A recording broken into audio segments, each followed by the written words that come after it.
Hello. Today we will look at a poem by Du Fu, another great poet from the Tang Dynasty around 1400 years ago. Alongside Li Bai, whose poem we did last week, these two poets are generally seen as the greatest poets of all time in ancient Chinese poetry. Du Fu is about 10 years younger than Li Bai, and they were actually very good friends with each other. The title of today's poem is called 绝句. This is not the real name of the title, because 绝句is actually just a format, which has 4 lines of sentences. In this case, each line has 5 characters, like 静夜思 from last week. And we call it 五言绝句, or simply 五绝. Another popular form of 绝句 is 七言绝句, or in abbreviation, 七绝, which is rather self-explanatory and means each of the 4 lines have 7 characters. Let me read the whole poem in full first. 绝句，唐，杜甫。迟日江山丽，春风花草香。泥融飞燕子，沙暖睡鸳鸯。The first line starts with 迟日. 迟 means late. As we say, 迟到, late for school, late for work. 日 means the sun. So what does 迟日 mean?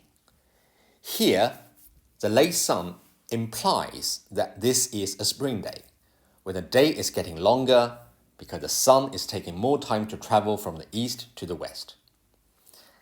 And 迟 feels like kind of cozy and being lazy, which is typical on a warm spring afternoon. What happens under the 迟日? Jiang means big river, and shan means mountain. Jiangshan here is not a specific reference to anything, but a general landscape where the poet is.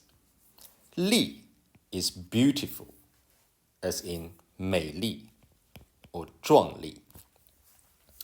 So the first line, with only 5 short characters, shows something rather splendid, late afternoon sun and a gorgeous landscape. If the first line implies it's spring, then the second line reveals explicitly that this is indeed the case. 春风, spring wind or breeze. 花 is flower, 草 is grass, and 香 is a sweet smell. So this line, in comparison to the first line, talks about something more subtle. In the spring breeze, the flowers and grass all carry with them something pleasant, some pleasant scent.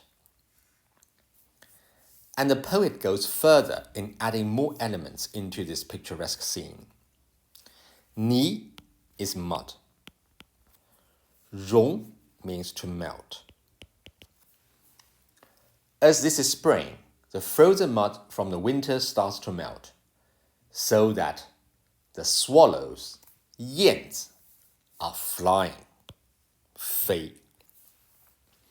It's interesting to note that the mud and the swallows are actually connected, because perhaps the swallows now can pick up the melted mud and fly around to make new nests, now that the spring is here.